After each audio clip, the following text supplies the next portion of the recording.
$11.8 million. That's how much federal relief disappeared without a trace. And when the cameras turned to AOC, live, unedited, broadcast coast to coast, her face said everything she couldn't. Frozen, pale, silent. And then, out of the silence, came a sentence, a single line from J.D. Vance. No yelling, no theatrics, just 12 carefully chosen words, delivered in front of 34 million Americans watching in real time. And in that moment, something shifted. Not just in the room, not just in Congress, but across the nation. Because if what J.D. Vance said was true, if even half of it was true, then the real scandal isn't just about money. It's about trust. It's about what's been hidden behind the curtain and how long we've all been looking the other way. Now this story, like many told in dark corners and bright spotlights, blends fact with possibility. Names you know, moments you might remember, reimagined, intensified, dramatized, not to deceive but to reveal, not to report but to explore. The words may be fictional, but the questions, the emotions, the stakes, those are deeply, unforgettably real. So ask yourself, what if that sentence really could end a career? And what if it already did, before any of us were ready to hear it? So stay with us. The truth, or something close to it, is only just beginning to surface. It began with thunder, not the metaphorical kind, the real crackling roar that rolled over the city of Philadelphia like a warning from above. The sky had opened just past 4 p.m., spilling rain that drummed relentlessly on concrete, glass, and the shoulders of hundreds of citizens standing in line. No one moved. Umbrellas were scarce. Most just hunched into their jackets and waited, soaked, stubborn, silent. They were here for one reason and two names. The marquee above the old granite debate hall flickered in the storm. Live, J.D. Vance versus Alexandria Ocasio-Cortez. One night only.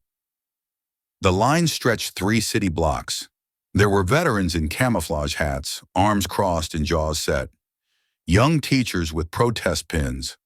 Factory workers in mud-stained jeans.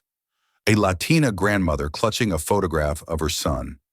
A man in a wheelchair with an American flag patch sewn to his vest. Mothers holding homemade signs. Teens filming TikToks. All soaking wet. All waiting for something that felt historic, even if no one could explain why. Something in the air said, this wasn't just another debate, it was a reckoning. At precisely 6:02 p.m., the first SUV pulled up. No sirens, no security theatrics, just quiet efficiency. The door opened. J.D. Vance stepped out. He didn't wave, didn't smile. He stood still for a moment, letting the rain hit him, his expression unreadable. He wore no overcoat, just a dark suit that clung to his shoulders in the storm. His hair flattened. His jaw remained set. He looked at the people, really looked. Then he walked slowly toward the entrance.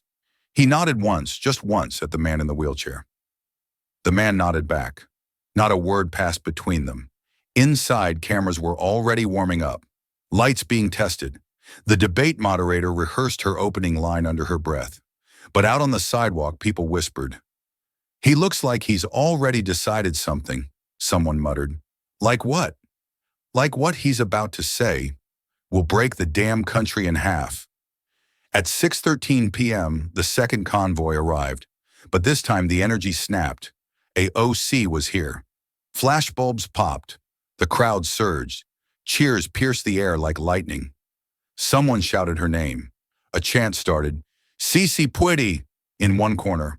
"Protect the people," in another. Her team emerged first, flanking her like armor, shielding her from the chaos.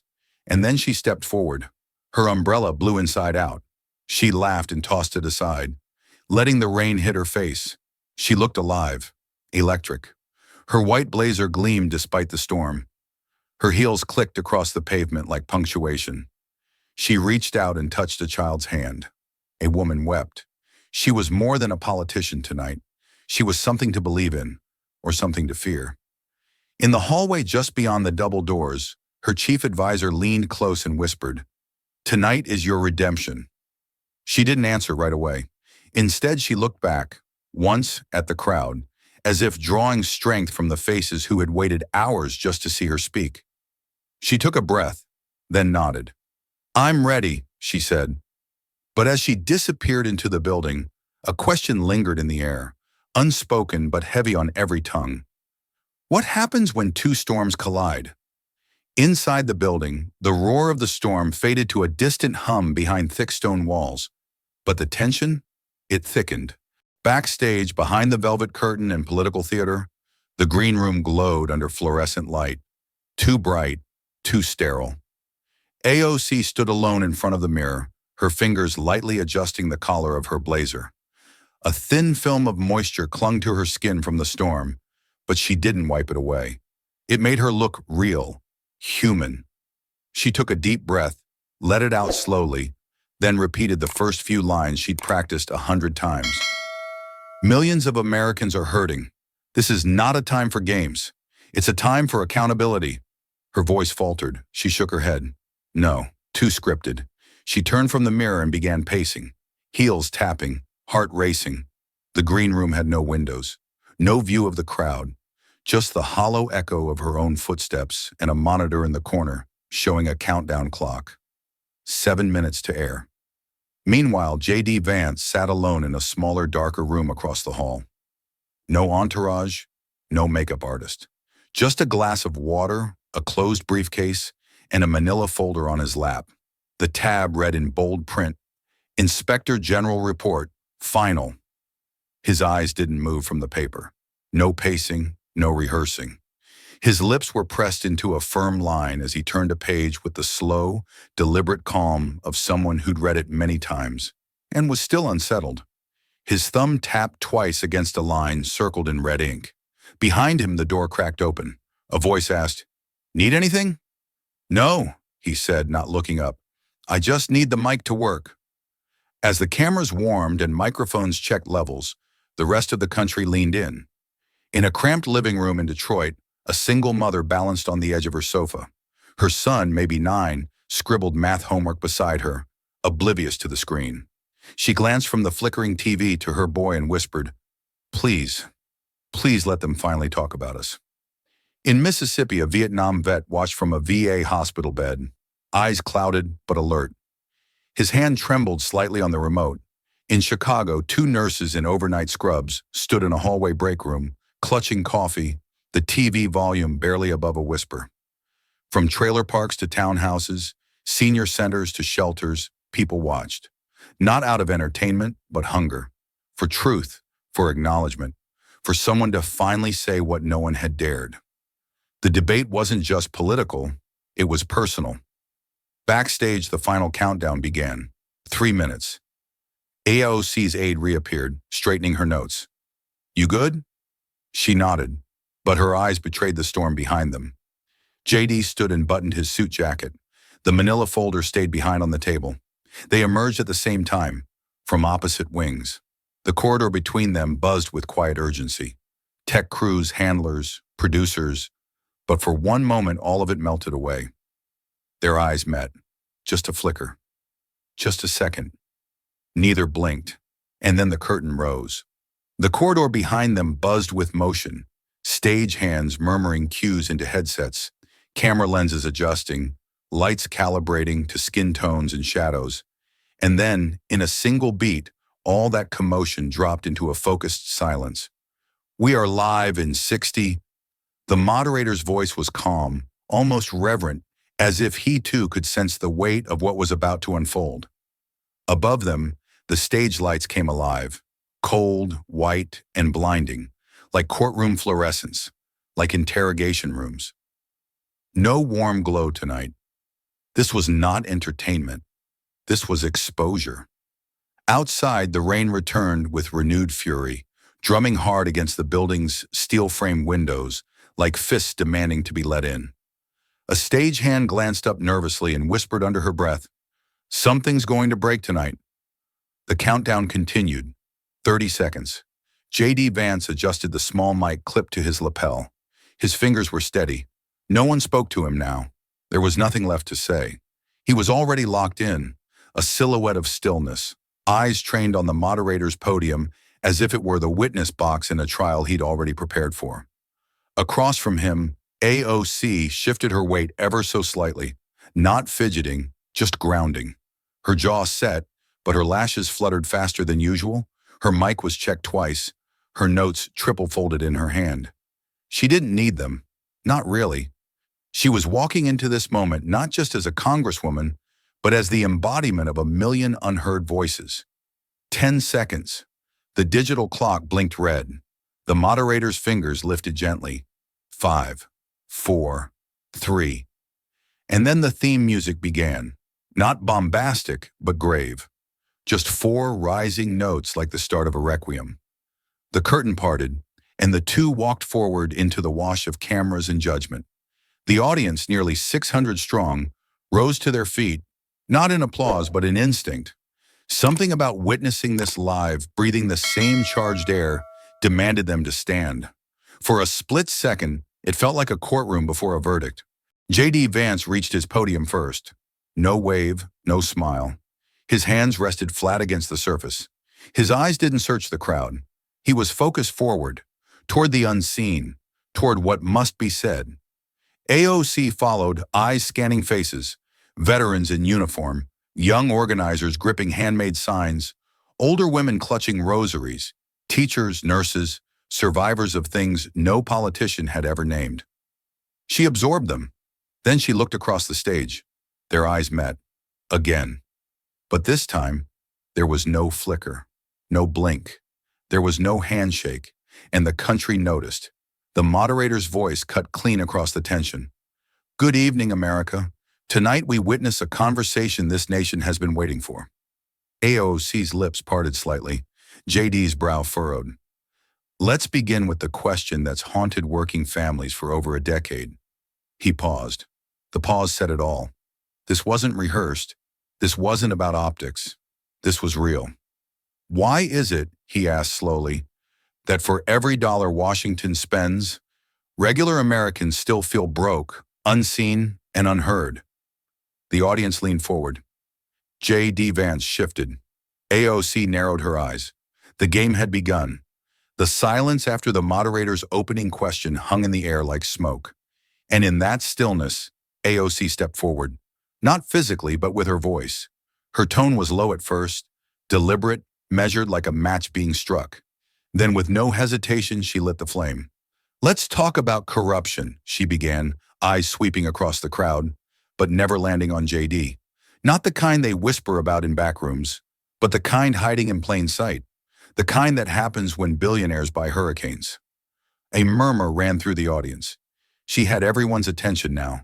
Cameras tightened on her face, cheeks flushed, jaw set. In 2022, she continued, voice rising, 3 major contractors received over $11 billion in emergency disaster funds. Yet hundreds of families in Mississippi and Puerto Rico are still living in tents. You call that relief? I call it theft. A gasp from the third row, a cheer from the balcony. AOC didn't flinch. Her hands pressed flat against the podium, her bracelets clinking like quiet punctuation. You know who profits from that system? She asked, eyes narrowing now. Not the families who lost their homes, not the kids sleeping in waterlogged classrooms. No, the only people who walk away richer are the same hedge fund darlings and defense contractors this administration bows to like royalty. J.D. Vance didn't move, didn't blink. His face was carved from stone, but something shifted in the air around him, as if the weight of her words landed, but didn't yet pierce. AOC leaned in. Her voice dropped. If you're not outraged, you're not paying attention. The line cracked through the room like thunder. Cut to a family watching in Ohio. A retired steelworker and his wife, her hand clenched over his. Tears formed silently. She's saying what we all feel, the woman whispered. Cut to a single mother in Detroit from earlier, now standing in her living room, hands on her hips. Go off, girl, she muttered, nodding at the screen.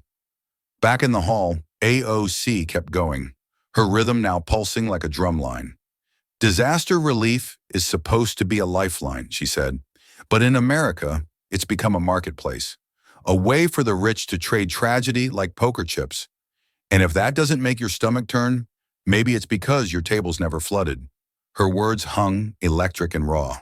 The audience, caught between admiration and fury, responded in waves, some leaping to their feet, others gripping their chairs, stunned by the sharpness of her indictments. Still, J.D. did not interrupt. Not a sigh, not a smirk. His silence had a gravity of its own. The moderator tried to cut in. AOC raised one finger. She wasn't done. They say politics is compromise, but when it comes to human suffering, there is no middle ground. You're either complicit or you're fighting back. More cheers, louder this time. The sound was building into something tectonic. The camera panned briefly to J.D. again. His fingers curled once on the edge of the podium. Just once. AOC drew a final breath, then dropped her voice to a whisper, intimate, resolute. Tonight isn't about me. It's not even about him. She nodded toward J.D. without looking. It's about the people who've been told their lives don't matter unless they're profitable. And with that, she stepped back slightly, as if to say, your move. The audience didn't clap right away. They sat in stunned quiet, catching up to the fire that had just swept through the room. J.D. Vance lifted his chin, still silent, still unreadable. But in that pause, the story took a breath, and the next blow waited in the wings. For a moment, it seemed AOC's words had tipped the scale beyond repair. The room still pulsed with the echo of her indictments, of billionaires and storm-bought contracts. Then, as if the eye of a storm had passed and the pressure reversed, J.D. Vance finally moved. He looked at the moderator, not at her, and spoke. I appreciate the Congresswoman's passion, he began, voice smooth, deliberate, like someone reciting a court transcript. But let's ground this in what's actually been done. No fire, no fury, just facts. Senate Bill 4789, passed with bipartisan support, expanded disaster aid to 42 counties in Kentucky. I co-sponsored Bill 5192, increasing veteran housing by 28%. We pushed federal audit reviews of all emergency contractors in 2023 because oversight isn't a speech, it's an action. His tone never wavered. Calm, polite, immovable. The kind of stillness that unnerved more than any shout. AOC tilted her head, arms crossed. She was listening, but barely. The crowd had grown restless. His calm was either reassurance or evasion, depending on who you were. Vance glanced briefly toward the audience, then continued.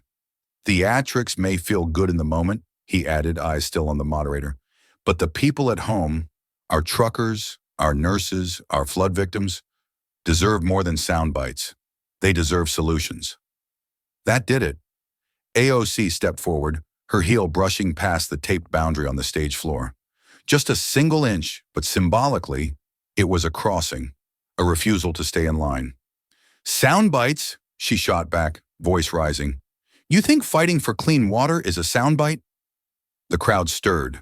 The moderator raised a hand, trying to de-escalate. Congresswoman, let him finish his point. But it was too late.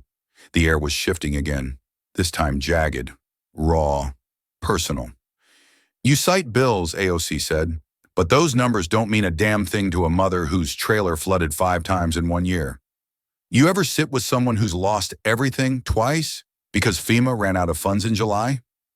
Vance finally looked at her, his face unreadable, poker-faced, unshaken.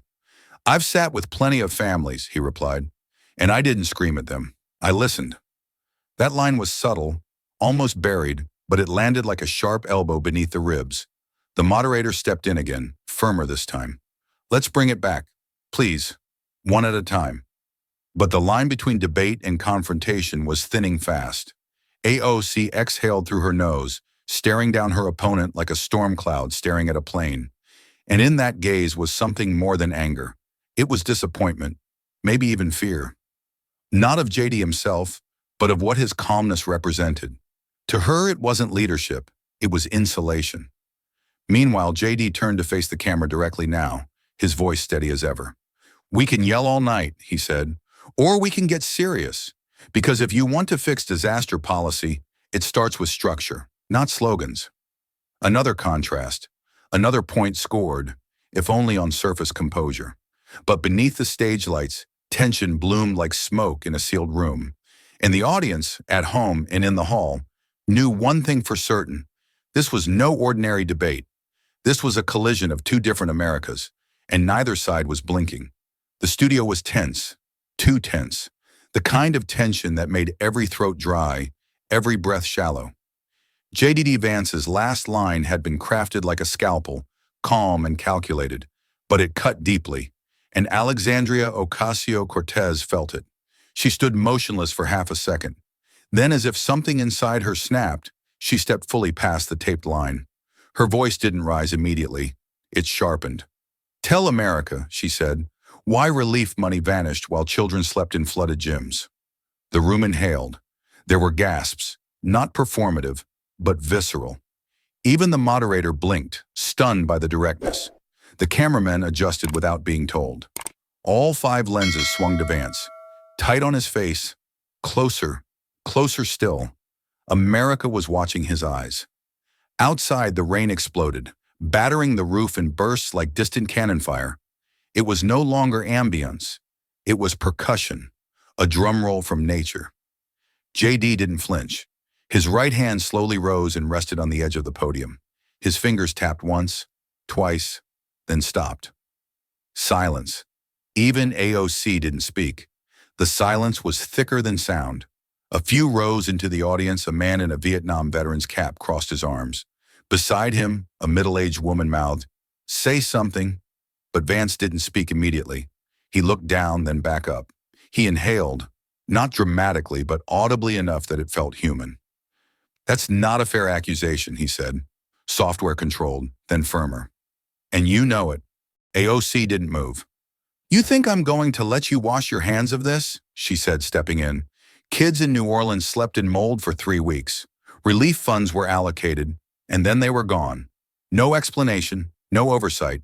She paused, eyes wide. "And you chaired the subcommittee that signed off on the disbursement." JD Vance's fingers curled slightly on the podium. "Allocated, yes," he said, "but not misused. That distinction matters. Unless you want to throw federal accountants under the bus for your ratings." Another gasp. He glanced toward the moderator, but didn't ask for help. He wanted this moment. He was choosing the fire. "I read the same reports you did," he continued. "You want accountability? So do I. That's why the Inspector General's report is open source. That's why we pushed for a digital audit trail." He looked back at her. "But what you're doing right now, it's not oversight, it's theater." The accusation flipped. The counterpunch landed. AOC shook her head, slow and deliberate, like she couldn't believe what she was hearing. "You're right about one thing," she said. "This is theater, because the real tragedy is that the audience is the American people, watching you defend a system that failed them in real time." No applause, no boos, just the sound of rain growing more violent. A lightning flash lit the back wall, followed seconds later by a low, rolling thunder. The moderator leaned forward, voice shaky. Let's pivot to the next question." But no one moved. Not the candidates, not the cameras, not the crowd. It was no longer about bills or audits. This was something older, something raw. It was about trust, and who had broken it. JD Vance pressed both hands on the podium now, like a man bracing for a wave. His face hardened, not with anger, but with something else. Resolve. And maybe, just maybe, the first flicker of fear. America was watching, and the gloves were off. The silence was still hanging in the room when JD Vance leaned slightly forward. His tone, until now measured and polite, shifted. Not loud, but deliberate, firm enough to slice the air. "Congresswoman," he said, "the only money missing tonight is the $11.8 million funneled through a shell nonprofit run by your chief of staff, while hurricane victims slept on church floors." It didn't land like a punch. It landed like a drop of ink into clear water, spreading, darkening, rippling. The audience froze. A young man in the 4th row dropped his phone without realizing it. On the left wing, a woman clasped both hands over her mouth and began to sob quietly. She wasn't political. She'd lost her sister in the floods last year. AOC blinked once, then again. Her lips parted, not in defense, but in something closer to disbelief. "Excuse me?" she whispered. But JD didn't repeat it. He didn't need to. The room had heard him. America had heard him. In the control room, red lights flashed. Technicians stood up at once, overlapping commands. "Cut to camera 2. No, cut to wide, the reaction shot. Forget the reaction shot. Cut to commercial." Too late. It's already viral. Look, a junior producer turned her screen trembling. On Twitter, the quote was up. In seconds. Auto-captioned. Screenshotted. Hashtagged. Clipped. Shared. It was already on a dozen independent news pages. The drop, they were calling it. Back on stage, AOC steadied herself. "That's a lie," she said too slowly. JD didn't flinch. He didn't press. He stood still, letting the echo do his work. "You think you can smear my entire staff with a claim you can't back up?"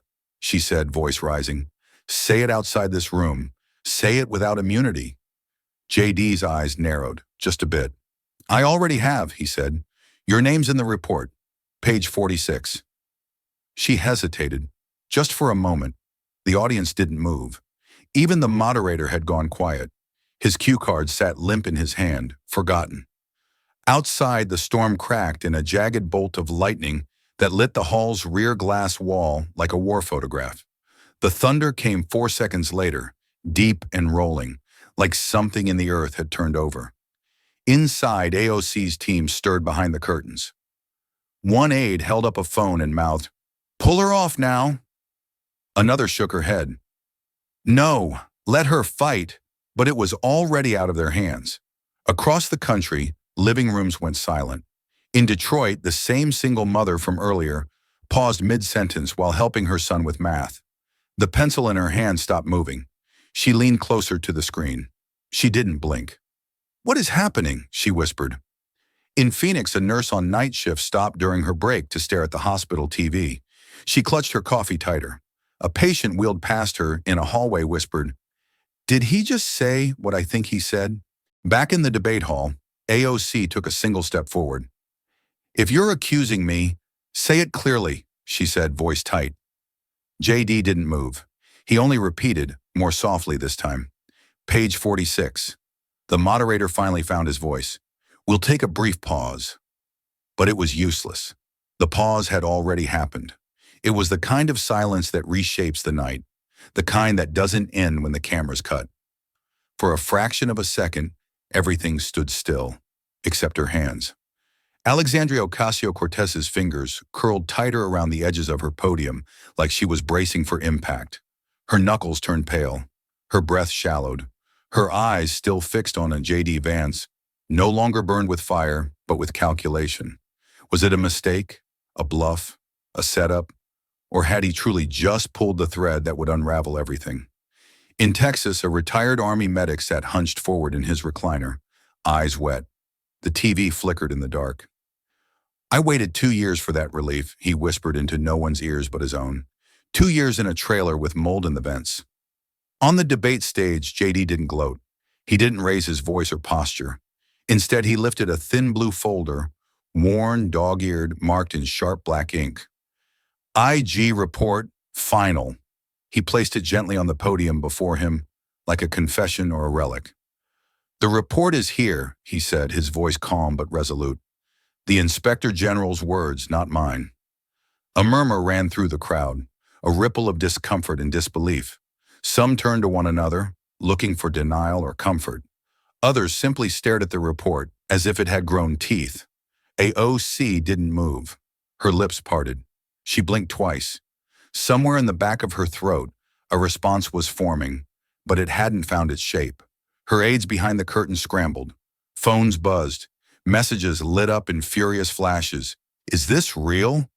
"Tell her not to touch the report." "Control the narrative, now." But the story had already slipped the leash. In Ohio, a trucker on his second break pulled over on the side of I-75.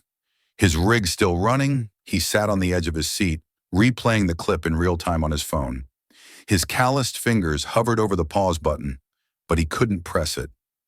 In a New Orleans emergency shelter, still damp from last month's flash floods, 3 women gathered around a tablet. One of them, a teacher who'd lost her entire classroom in the hurricane, shook her head slowly, whispering, "That's where it went. My God, that's where it went." Back in Philadelphia, the rain hadn't stopped. It now hammered the windows so hard it sounded like it wanted in. Inside, the studio lights felt colder, harsh, exposing. The moderator finally stepped in again, trying to reclaim order. Let's allow the Congresswoman a moment to respond. This is a serious accusation." But AOC raised her hand slowly, not to answer, to pause, to breathe. She closed her eyes briefly as if scanning her memory for some way out. "I haven't seen that report," she said, voice flat. "And if it contains errors or intentional distortions, I trust that will come to light." It was a formal answer, controlled, but something had shifted. The crowd heard the hesitation, not in her words but in the silences between them. J.D. Vance nodded once, not triumphantly, almost solemnly. "Then I invite you and every American to read it." Page 46. No one clapped. No one booed, because now it was no longer a debate. It had become something else, a reckoning, and it was unfolding in real time. There was a moment, quiet, razor thin, before the world tilted. J.D. Vance, with hands steady as steel, reached for a second folder. No rush, no flourish, just purpose. He opened it slowly, revealing a single document beneath a transparent sleeve. The studio lights hit it just right, gleaming across the golden imprint of the Department of Justice seal. Without a word, he slid it across the narrow table that separated him from Alexandria Ocasio-Cortez. It moved inch by inch, deliberate as a chess move, until it came to rest directly in front of her podium. The camera operator almost instinctively zoomed in. The image filled the nation's screens, an official DOJ report, portions blacked out with heavy redactions, but the remaining numbers unmistakable. A highlighted paragraph near the bottom showed a wire transfer. $11.8 million. Recipient, a charity never before mentioned in any federal relief ledger. Director, Matthew Calderon, AOC's Chief of Staff. Gas didn't come this time, only silence, the kind that drowns. The moderator's voice trembled slightly, enough to betray her own uncertainty. She leaned forward, earpiece buzzing with frantic producers, then looked directly at Vance. "Senator Vance, is this genuine?" He didn't smile, didn't blink. "Yes, ma'am." Every word. He tapped the seal lightly, respectfully. "Authenticated last Thursday by the Office of the Inspector General. It's been entered into the Senate record." AOC hadn't moved. She stared down at the page like it was written in a language she'd never seen before. Her mouth opened, just a fraction, then closed again. A breath left her lips, barely audible. Somewhere in the back row, someone whispered, "Oh my God," but it didn't echo. It stuck. In Queens, an elderly woman sat motionless on her couch, hand to her heart. "She was supposed to be one of the good ones," she whispered. Her cat stirred beside her, but she didn't move. Couldn't. In a high school cafeteria in Wisconsin, students watching via live stream collectively leaned back, stunned. One of them muttered, "That's not opposition research. That's math." Back in the studio, AOC finally reached forward, slowly, hesitantly, and touched the edge of the document. Her hand hovered there for a second too long. The paper didn't move. Neither did she. She blinked once, then again. Still no words. Not yet. Her supporters, behind the scenes, in green rooms across newsrooms, were scrambling. Tweets were being drafted, lawyers called, narratives brainstormed. But out here, under the sterile, brutal clarity of live television, none of that mattered. Only one thing mattered now: whether she could explain this, whether there was an explanation at all. J.D. Vance didn't press further. He didn't raise his voice, didn't elaborate. He simply stood with his hands folded, eyes on the moderator, as if to say, "I've said enough. Let the evidence speak." And it did. It roared. In the silence that followed, there was no sound but the faint hum of rain against the metal roof, falling steady like a ticking clock. Time was moving, perception shifting, the line between truth and trust growing thinner by the second. The moment wasn't just political, it was personal. For every person who had believed, for every person who had waited, for every person who had lost something in the storm. And now the storm had come indoors. For the first time that evening, the applause sign above the stage flickered and stayed off. No one clapped. No one moved. The crowd, once buzzing with partisanship and applause lines, now sat still like a jury hearing a verdict they never saw coming. Alexandria Ocasio-Cortez remained frozen. The paper in front of her had not been touched. Her fingers, once animated with passion and precision, now curled slightly over the edge of the podium, as if gripping it for balance. Her eyes didn't wander. They stared, unfocused, at the space just past J.D. Vance's shoulder. A hush spread through the studio like spilled ink, quiet at first, then seeping into every corner. From the third row, a man slowly rose to his feet. He looked like he hadn't meant to. His hands trembled slightly, his posture stiff with restraint. He wore a baseball cap that said, "Lake Charles Strong." His voice cracked before his first full sentence. "My grandmother died waiting for that aid," he said. All eyes turned to him, but he didn't flinch. He looked straight at the stage, at the woman who, hours earlier, had been his hero. "We sat on her porch with candles because there was no power. FEMA told us help was coming. Weeks turned into months." He paused. His throat moved as he swallowed hard. "We buried her next to the only tree that survived the flood." A security guard took a step forward, uncertain. But J.D. Vance lifted one hand, palm open, not in warning, but in permission. "Let him speak," he said softly without turning. "They've been silent too long." The man sat down. The air did not shift. In living rooms across America, people leaned forward, not toward their screens, but toward a shared moment they couldn't name. A rupture, a reckoning with the feeling that maybe, just maybe, the betrayal wasn't on the other side of the aisle this time. The moderator tried to regain control, flipping through her cards, looking for the next topic like someone searching for a lifeboat. But the current had already changed. AOC blinked slowly. Her mouth opened, just slightly, but no words came. Not yet. Backstage, one of her aides dropped his headset and muttered, "We weren't ready for this." Outside the studio, a protester, holding a "Justice for the South" sign, stared at his phone, watching the moment unfold live. He lowered his sign without realizing it. In a newsroom in New York, a producer rewound the footage 3 times. Zoom on the man's face, then her hands. Cut to the DOJ seal. Get that timeline on screen. Now. The narrative had slipped. Control was gone. And no campaign consultant could edit it back into place. Vance stood quietly, not gloating, not even looking at AOC. He simply let the silence work. It said more than he ever could. And that silence, as heavy and deliberate as the report he'd placed, traveled. To the single mother in Detroit who'd whispered, "Please let them finally talk about us." To the veteran in Texas who'd said, "I waited 2 years for that relief." To the teacher in New Orleans who bought her own bottled water for students because federal aid never came. The silence told them, "Someone heard you, finally." The moderator cleared her throat. "Congresswoman, do you have a response?" But the question hung there, unanswered. The spotlight was still on her, but the center had shifted. And the crowd? The crowd had stopped clapping. It didn't take long. By the time the debate reached its next segment, phones had already lit up across the country. The clip of J.D. Vance sliding the document across the podium, of the man from Lake Charles standing up and speaking his truth, was everywhere.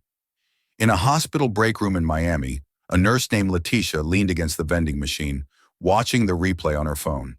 Tears blurred her vision, not from what was said, but from what it brought back. She remembered watching her neighbor's body float down the street after the levee gave way. She remembered the trucks that never came. In the Bronx, a middle school teacher paused a spelling quiz mid-sentence.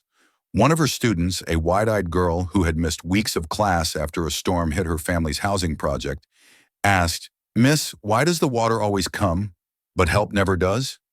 The teacher didn't answer. Her phone buzzed with a headline she already knew in her bones. Debate erupts over missing relief funds. J.D. Vance drops bombshell on AOC.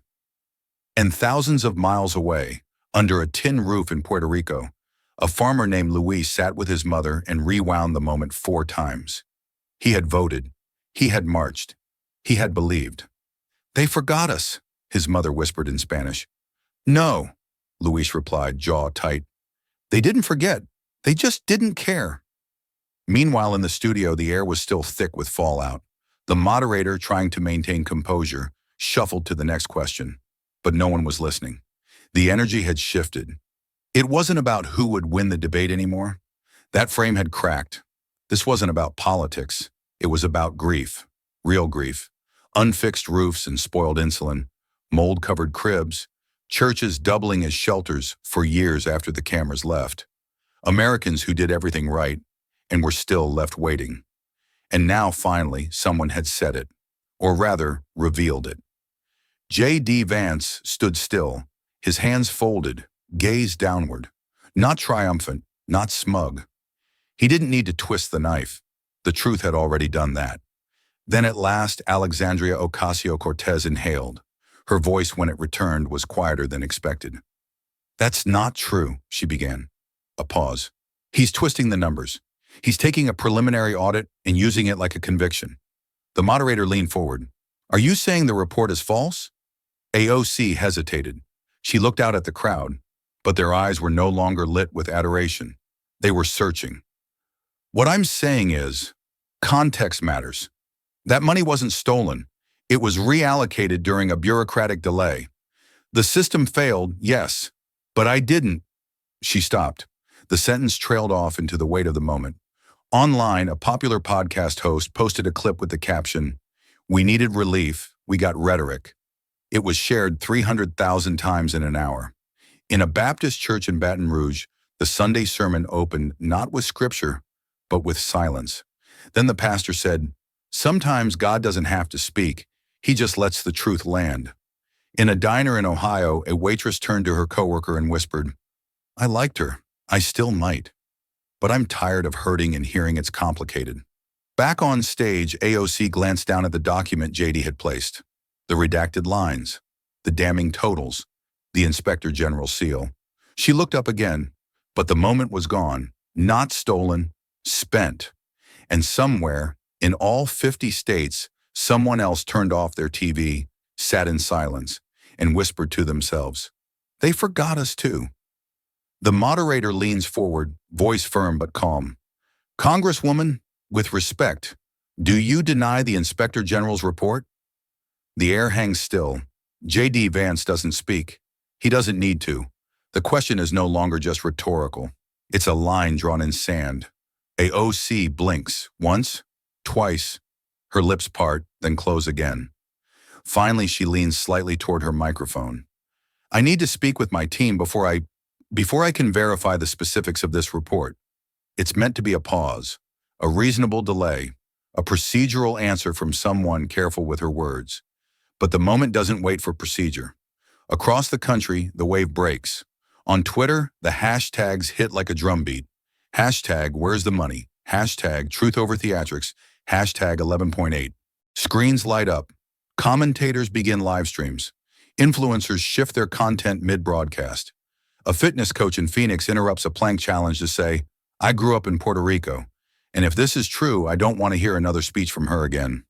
At a late-night news desk, a former AOC supporter sits stunned, then finally says into the camera, "She had a chance to answer, and she blinked." Backstage, a young producer whispers into a headset, "We've never seen it turn this fast." In real time, journalists scramble for context. One clips an excerpt from a months-old hearing where AOC spoke passionately about efficient disaster delivery. They freeze the frame, juxtaposing it beside the Inspector General's quote, "Funds were delayed, misdirected, or untraceable." Another anchor tries to reframe the discussion, offering a softer angle. "Let's remember this wasn't personal enrichment. It was a breakdown in oversight, perhaps, but not malice."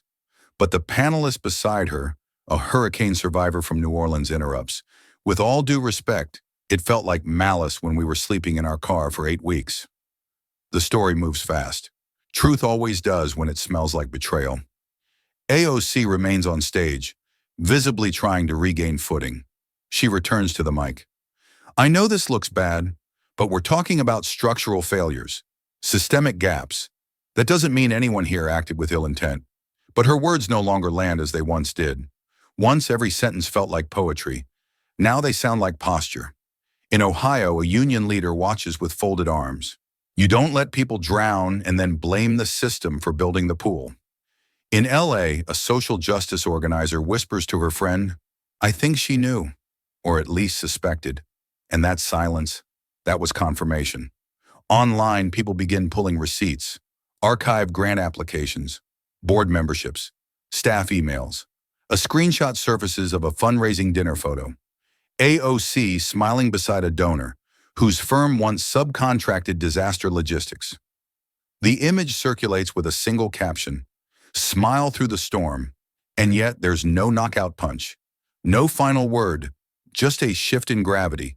Even supporters grow quiet, not gone, not yet, but no longer certain.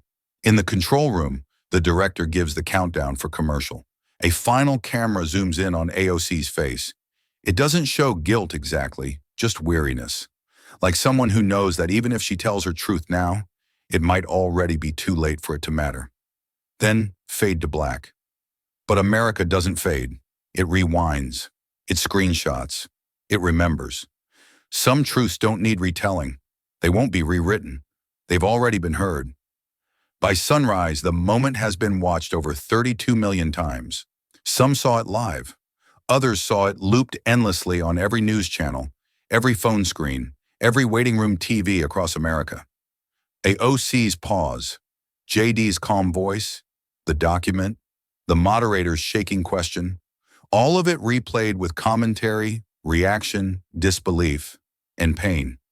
A mother in Kentucky posts a video from her car, eyes swollen. That money could have saved our clinic. We shut down in February. My son's asthma? We drive 2 counties just to fill a prescription now. A nurse in Florida whispers over a night shift break, I handed out bottled water in that heat. We had no AC for weeks. And now? This? Across the internet, faces appear. Some filmed in silence, others trembling with grief or fury. A young boy stands outside a condemned school gym in Baton Rouge, once used as an emergency shelter. His caption, we were in there when the roof leaked. It never got fixed. I thought it was just bad luck. The disbelief turns into motion. TikTok explodes with reenactments. Teens act out the debate scene, voice-overing Vance's line like it came from a courtroom drama. One viral clip ends with a punchline. Order in the court, America's waking up. But most of the content isn't satire. This time the memes aren't jokes. They're grief with a graphic designer's touch. A Facebook image of a flooded classroom bears the words, receipts greater than rhetoric. A stitched video thread on Instagram follows the money trail, overlaying public records with a piano score, closing with the words, if this is leadership, we deserve better. Some try to defend AOC. Hashtags like hashtag context matters and hashtag wait for the facts pop up, but they're quickly drowned in a wave of raw storytelling. Not coordinated, not paid, just ordinary people, telling the nation what the delay in aid cost them. One life, one story at a time. On morning television, anchors grow somber. This isn't about political points, one says on Good Morning America. This is about trust. In Brooklyn, a woman holds up a faded letter from FEMA. We were promised a relocation voucher. We're still here, still waiting. But she moved on. In Texas, a veteran's widow quietly lays a folded flag on the kitchen table and presses record. She doesn't speak. She doesn't have to. Her caption, he waited. Then the cancer spread. Radio stations replay the audio from the debate. Talk shows pause the humor to open phone lines for callers. One man, voice thick with rage, says, my dad died waiting on meds. That's not a scandal. That's a crime. Even in places where politics rarely surface, sports bars, auto shops, barbershops, people talk about the moment, the pause, the numbers, the silence that followed. Outside the Capitol, protest signs appear by noon. 11.8 million reasons to resign. Aid, not excuses.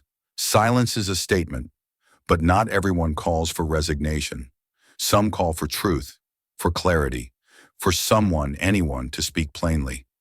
And deep in that noise, one voice cuts through. A retired inspector general, now a guest on 60 Minutes, says, "Corruption doesn't always look like money in a suitcase. Sometimes it looks like someone saying, 'Let me check with my team,' when they already know the answer." America is not laughing. America is not divided, at least not today. Today, it is remembering. It started as a whisper online. Just a few users pulling up old video links, buried under years of speeches and promises. But by mid-afternoon, it was everywhere. A clip from 2021, AOC in San Juan, standing before a collapsed school, microphone in hand, wind tugging her hair. "We will rebuild, not just the walls, but the futures inside them." The crowd had cheered, some crying. A teacher clutched a photo of her former students. The next clip surfaced minutes later.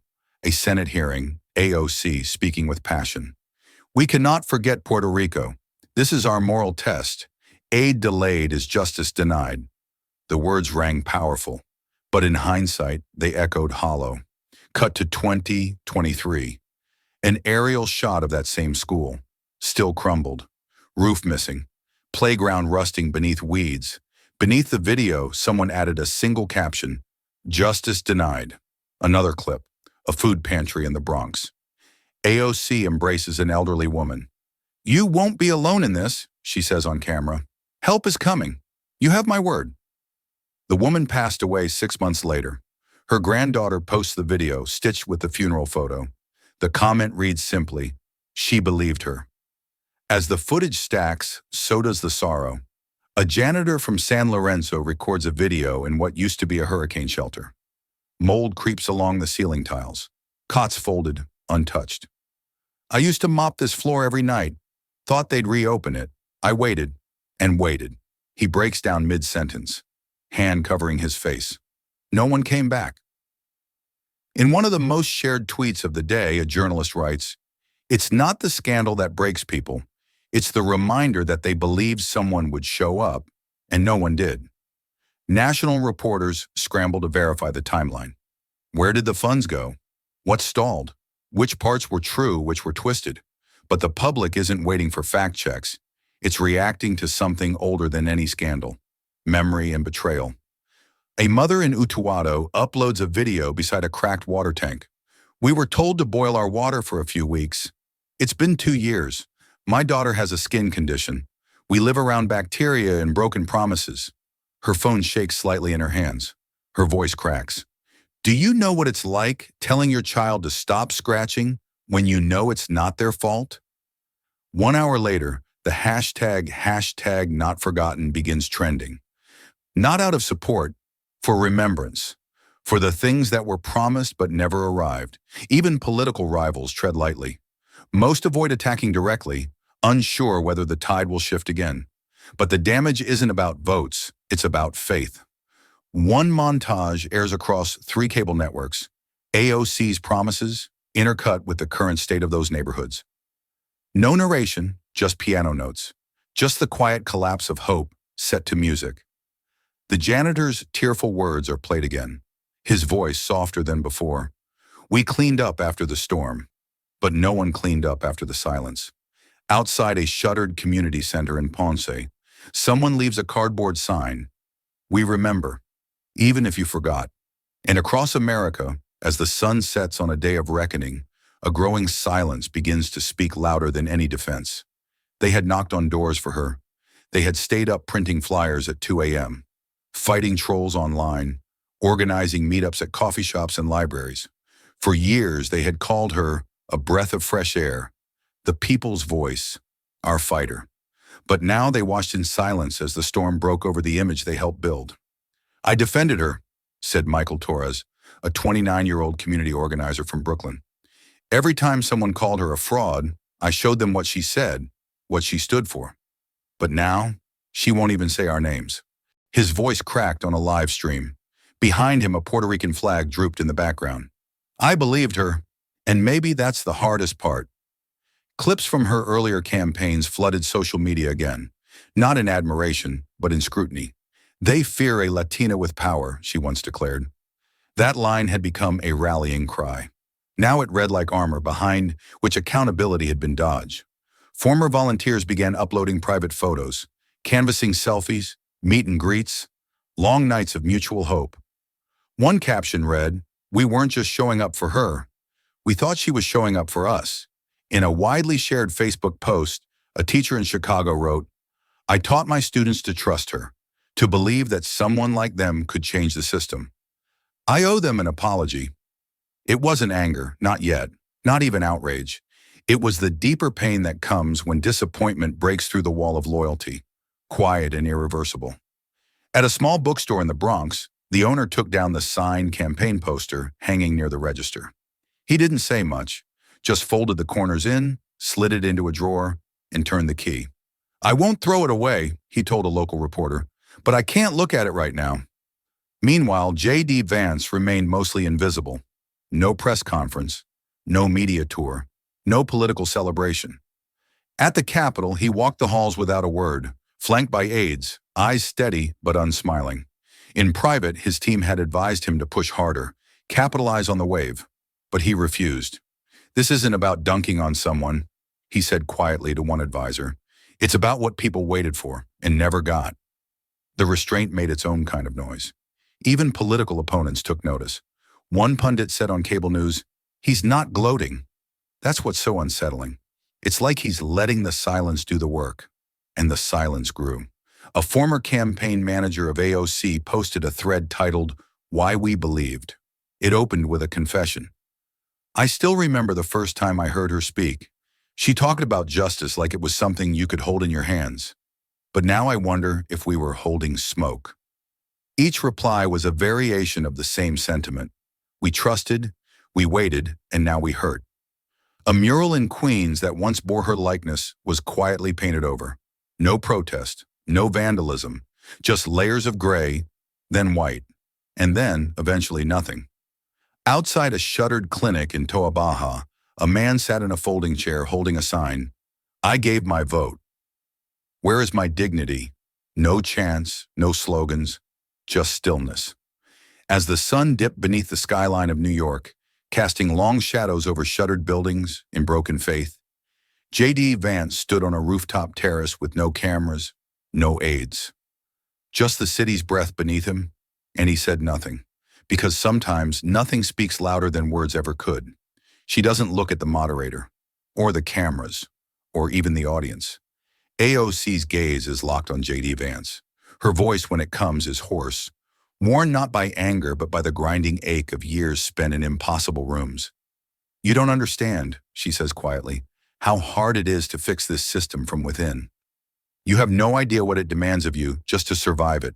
She steps slightly forward. The studio is so silent, even the floor creaks beneath her shoes. "You fight and they punish you.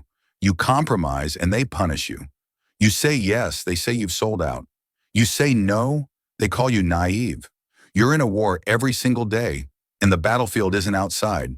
It's in your own party, in the donors, in the friends who ghost you when the camera lights go off." For a moment, it's not the congresswoman speaking, but the tired daughter of a broken borough, pleading with a world that doesn't listen until it wants someone to burn.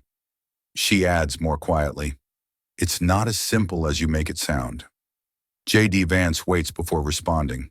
The pause stretches, and everyone feels the weight of it. Not a political calculation, but something slower, deeper. Then finally he says, "I do understand." He shifts his weight, steps forward, not aggressive, but rooted. "I grew up with nothing," he says evenly. "Mom on drugs, no father, couch to couch. I watched my grandmother scrub motel toilets so we could eat." A breath escapes someone in the audience. "I know what it means to get laughed at when you ask for help, to be told you're not enough, and to feel the system closing in on you like a steel trap." He raises his chin just slightly, not in pride, but in truth. "But I chose honesty every single day. I chose to tell the truth when it cost me. I chose it when it made me the enemy of both sides. I chose it when it meant being alone. The sentence lands like a thunderclap. No rage, just clarity. Several people in the audience gasp. One woman sobs openly, burying her face in her scarf. Another leans forward and grips the edge of her seat, eyes wet, unmoving. Vance doesn't push further. He lets the moment settle. AOC's mouth opens, but nothing comes out. She blinks, then looks down. Her hands are shaking, just slightly. She hides them behind the podium.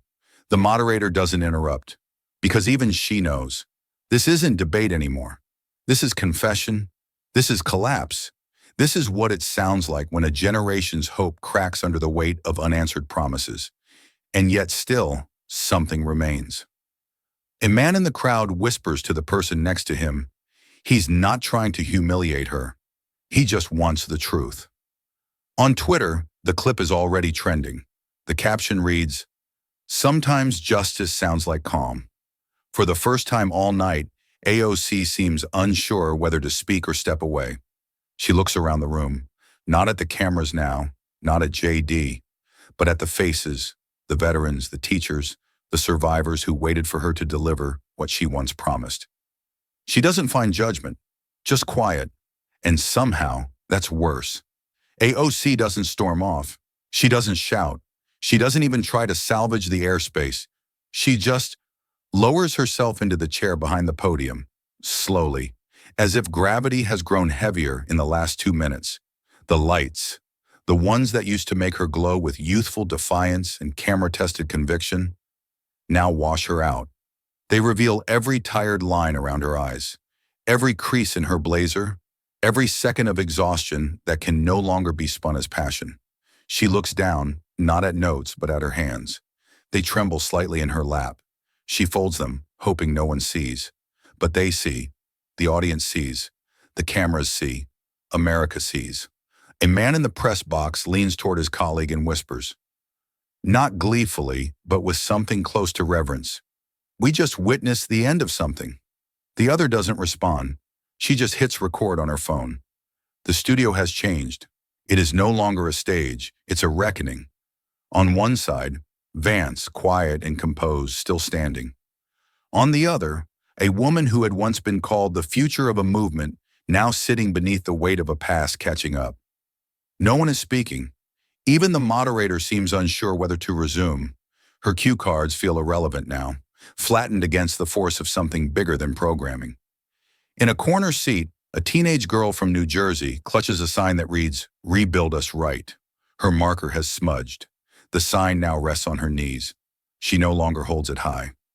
AOC lifts her head just slightly. Her eyes are red but dry, and that might be worse. She opens her mouth as if to speak, but her voice fails her. Again. She tries to draw in breath, the kind that once powered fiery floor speeches, but now it just shudders in her chest, like a car trying to start in the dead of winter. No words come, and still no one rescues her. Not her aides, not her colleagues off camera, not the public who once roared when she entered a room. Because this moment isn't made for saving, it's made for seeing. The silence is longer than protocol allows, but no one moves to break it. Then J.D. Vance, still standing, adjusts the microphone. Just slightly. Not to speak, but to give her space if she needs it. But she doesn't take it. Instead, she finally exhales, and her shoulders drop in a way that no camera can edit. In the control room, a young producer mutters under her breath, "She's not a villain. She's done." And maybe that's true, because rage, when it comes, carries noise and fire and denial. But shame, real shame, arrives as a whisper. It drapes itself over you until you're too tired to resist it. And in that studio, on that night, America doesn't see a politician falling from grace. They see a woman who once inspired crowds now sitting beneath the quiet weight of consequences long deferred. And J.D. Vance, still unmoved, doesn't gloat. He doesn't smile. He doesn't twist the knife. Because he knows that silence, this kind of silence, is louder than any applause he could earn. Outside, the storm has passed. The rain no longer pelts the roof. But inside, a different kind of flood settles in. A reckoning not with facts, but with faith lost. The audience doesn't boo. They don't cheer. They simply watch. And for AOC, that may be the loudest sound of all. J.D. Vance does not look at Alexandria Ocasio-Cortez. Not anymore. There's nothing left to challenge. No final blow to deliver. The match is over, and he knows it. Instead, he turns his gaze toward the camera. His eyes don't blink. They don't dart. They just hold. "America," he says, and his voice is low, steady. "I didn't come here to win." A pause. "Not for drama, but for weight. I came here because you deserve the truth. Even when it hurts. Especially when it hurts." In the control room, no one speaks. A technician forgets to cue the next visual overlay. Another leans closer to the monitor, goosebumps running up his arms. Back in the studio, the audience doesn't react right away. They sit in stillness, absorbing the sentence like it's a verdict handed down not just on a leader, but on a system. JD continues, softer now. "This isn't about sides. It's about the people who waited and wondered and suffered in silence while money moved behind closed doors. It's about the families who never got to bury their loved ones properly, about the clinics that closed, the teachers who begged for supplies, the veterans who waited for care that never came." He lets that hang in the air. No rush, no political cadence, just raw, deliberate clarity. "I came here because someone had to say it out loud." And then he steps back from the microphone. At first, the silence continues. Then, like a wind rising in reverse, a soundless wave moves through the crowd. One person stands, then another, then another. No applause, no cheering, no whistles or chants. Just human beings rising from their seats. Not in celebration, but in acknowledgement. In reverence. A quiet standing ovation. The kind born not of joy, but of solemn truth. Like mourners standing in a chapel, not for a eulogy, but for an oath kept. The moderator places her cue cards face down. She doesn't need them anymore. A camera zooms out, capturing the full studio. J.D. Vance in the center, surrounded by upright figures, a room transformed not by spectacle, but by reckoning. And still, no one speaks. The usual producers don't rush to cut to commercial. There's something sacred about the silence now, and even the network executives know better than to break it. Vance doesn't nod or smile. He simply clasps his hand in front of him and bows his head. Not deeply, not theatrically, just enough to acknowledge the moment. Enough to say, "I didn't come here to be liked." He breathes in, then out, and the cameras catch it. One final image that will play across the nation within the hour. A man alone at center stage, no applause on his face, no gloating in his posture, no victory lap. Just the gravity of truth, resting heavy on his shoulders, and the unmistakable respect of a country finally, painfully, listening. Outside, traffic passes as usual. Life continues, but inside the studio, something has shifted. This is not triumph. This is truth, and that, tonight, is more than enough. Backstage, the air is too thick to breathe.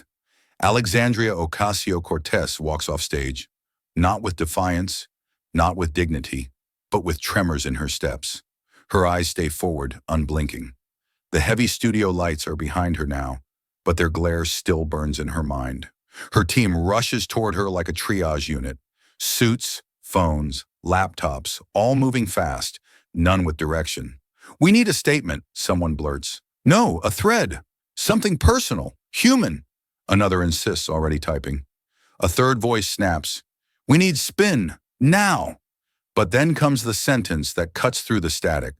A young aide, barely 24, once fiercely loyal, doesn't raise his voice. He just whispers, more to himself than to anyone else. No spin can fix what just happened. The others freeze. The truth of it hovers, unwelcomed and undeniable. AOC sinks into the nearest chair. A strand of hair falls over her eyes and she doesn't brush it away. Her hands tremble as she tries to hold her phone. Her screen lights up with messages, journalists, donors, constituents, all waiting, all watching, all demanding. Her press secretary kneels beside her. "Congresswoman," she says softly, "if we respond fast enough, we can control the narrative. You just need to say." "To say what?" AOC asks. It's not a challenge. It's not sarcasm. It's a genuine question from someone who just watched her own words lose all their weight. I built my career on being the one who spoke truth, she says slowly. And now, she trails off like the truth no longer knows her name. Behind her, a monitor replays the final moment. Vance's voice, the standing crowd, the silence that thundered louder than any speech. Her eyes dart to the image, and for the first time that night, she turns away. The hallway outside the green room buzzes with producers and reporters. Microphones stretch like arms waiting to pounce. But no one from AOC's team moves. Not yet. Inside, an older staffer, once a campaign veteran, speaks gently. You still have a future, but not if you pretend this didn't happen. AOC nods faintly. I need time, but time won't wait. Already hashtag no applause, hashtag truth over theatrics, and hashtag the moment she fell trend on every platform. One journalist tweets a photo, AOC in shadow, JD Vance in light. The caption reads, 2 politicians walked in, only one walked out. And though the team argues about damage control, hashtags, interviews, and whether to stay or leave through the back door, the Congresswoman says nothing more. Her silence says everything. For the first time in her career, words abandon her. Outside the echo chamber of politics, America begins to speak. A high school girl in Mississippi sits on her front porch, phone trembling in her hand. Her voice is barely a whisper as she records herself, eyes rimmed with quiet defiance. He said what we lived through. For the first time, someone said it out loud. On air. The clip is just 11 seconds long. It goes viral before the sun rises. In Chicago, a retired paramedic nods along to a news segment. I watch friends die waiting for care. I always thought no one saw it.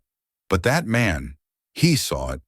In Puerto Rico, a teacher holds her breath as the island's morning radio hosts shift their tone from upbeat to solemn. This was not just a debate, one of them says. This was an awakening. Across the country, something begins to fracture. Not society, but the performance that's long substituted for real leadership. Anchors on cable news look visibly shaken. Their polished smiles fade. Teleprompters go untouched. One host mutters off script, I don't think we were ready to hear that tonight, but maybe we needed to. The reckoning isn't loud. It isn't rage-filled. It is something deeper. It is quiet recognition, a realization shared across kitchen tables, bus rides, classrooms, and living rooms where people had long since given up expecting honesty from anyone in power. Clips replay, not for drama, but for clarity. The moment Vance said, I didn't come here to win, is watched and rewatched millions of times. People aren't applauding, they're reflecting. And for the first time in a long time, the divisions blur, not into unity, but into attention. People are paying attention, not to scandal, not to personality, but to truth. No longer content to be spectators, citizens start asking questions. Not just about AOC, but about all who claim to speak for them. Local meetings see spikes in attendance. Voter registration climbs. One podcaster sums it up simply, this wasn't the fall of a politician. It was the rise of a mirror, held up to all of us. The echo spreads, but it's not hollow. It's full of memory, mourning, and a promise. Never again will silence be sold as leadership. Backstage, the noise fades. JD Vance sits on a worn folding chair, tie loosened, palms resting on his knees. Around him, producers sprint past with headsets and papers, shouting into microphones, coordinating what's left of a show that's already over in the hearts of those watching. But Vance doesn't move. He just breathes. On the screens around him, studio monitors, tablets, cell phones held up by crew members. His face plays in loop. Not the moment of triumph, not the confrontation, just the moment he looked into the camera and said what hadn't been said in a long time. Truth matters more than applause. No graphics, no breaking news chyrons. Just that sentence, it travels. Across cities, across lines that used to divide. In a diner in Detroit, an old man stirs his coffee slower than usual, staring at the screen on the wall. In Tulsa, a single mother texts her sister, "You see what he said?" In Boston, a college student posts the clip with the caption, "Finally, someone said it." The words become more than a quote. They become a question. Who still believes that truth matters? And who is willing to fight for it? In one quiet house in Alabama, a nurse closes her laptop after replaying the debate for the third time. Her daughter, barely 10, looks up from her coloring book. "Was he telling the truth?" she asks. The nurse hesitates, then nods. "He was." The little girl presses her crayon harder into the page. The nurse whispers, more to herself than to her daughter, "Maybe now, things will finally change." Outside, the night is still, but in living rooms, hearts, and headlines across the nation, something has shifted. Not loud, but lasting, just like the sentence that stayed. This story reminds us that truth has a quiet power, stronger than applause, deeper than performance. In a world full of noise, honesty still resonates. J.D. Vance didn't win with volume, he won with courage. And in doing so, he reminded us that leadership is not about being perfect, but about being accountable. What about you? Do you believe truth still has the power to change hearts today? If this story touches you, don't let it stop here. Like, share, and subscribe to JD Stories, where every voice matters and every story echoes far beyond the screen. This story is a fictionalized and dramatized narrative created for educational, inspirational, and storytelling purposes. While it may be inspired by real public events, people, or societal issues, it includes imagined dialogue, reconstructed scenes, and character interpretations meant to highlight broader themes of justice, dignity, and resilience. Any resemblance to actual events or individuals beyond public knowledge is purely coincidental. We do not intend to defame, mislead, or harm, but to invite reflection and meaningful conversation. Thank you for watching JD Stories.